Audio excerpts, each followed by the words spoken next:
Alright, so to begin this drawing, I started with this large helmet. My god, just look at the size of that thing.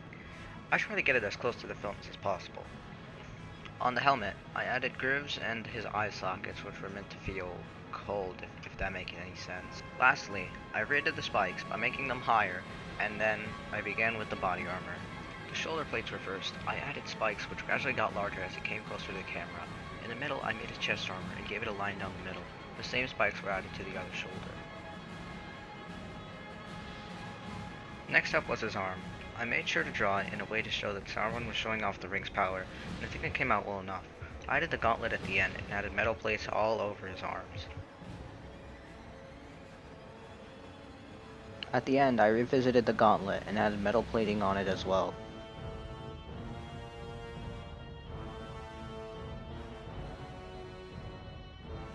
Moving on to the lower body, I drew Sauron's cape flowing and his lower body armor. I also drew metal plates on his sidearm, and I drew his arm holding his mace.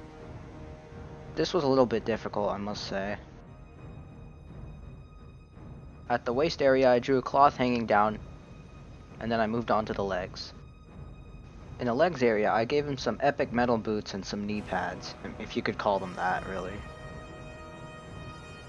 I decided to change the cape and the cloth by making them flow in one direction so that it would have some dramatic effect. I also redid the fist that was holding the mace because I wasn't very satisfied with my first attempt. To this, I tried to replicate the exact same detail that I did on the other hand. I also redid the legs. Again.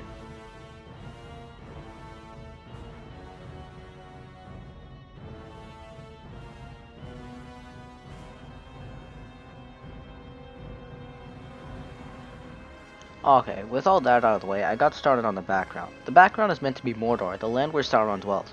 It's got a rocky and barren landscape, along with a giant volcano. I also added Sauron's fortress. After that came the coloring. This part was actually pretty easy, since his color scheme is mostly just gray. I tried to change it by giving him different shades of it. The only thing in there that wasn't gray was the ring, which I made a bright orange.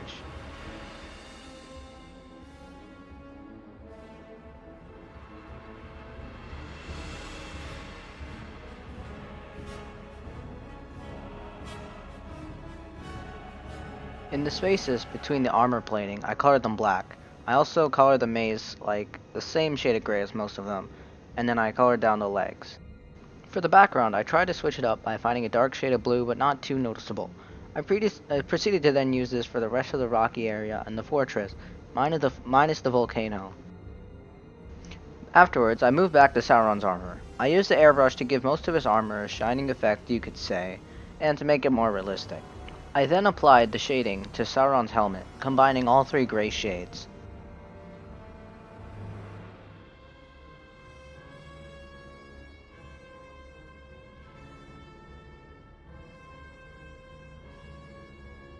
Shading was afterwards applied to the spikes, with me using a very light gray to contrast the spike colors so far. On the lower part, however, I used a darker shade of gray, but not too dark.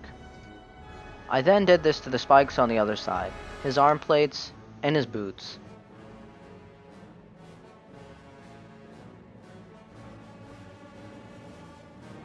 I also went around and added dark gray to areas around his armor.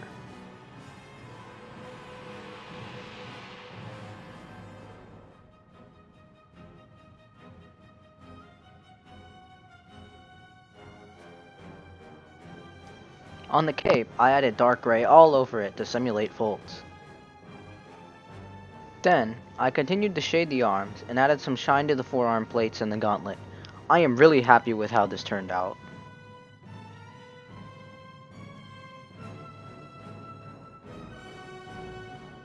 I also returned to the mace and increased the size yet again.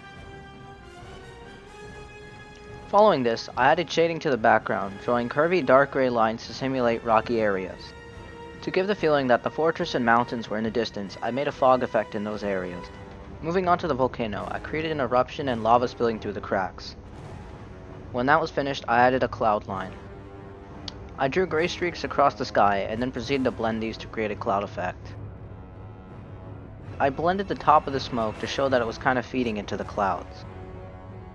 I reached the last step of the process with blending, going around the helmet and the armor.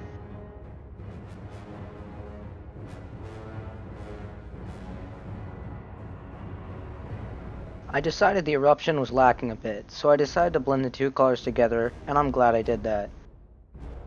I also blended the folds because it looked a lot better. For the plume of smoke, I gave it a spiral effect to make it more interesting. Nearing the end, I blended a bit more of Sauron's helmet and added a tinge of orange from the volcano on his armor. On the ground, I added his shadow and gave a glow effect to the ring.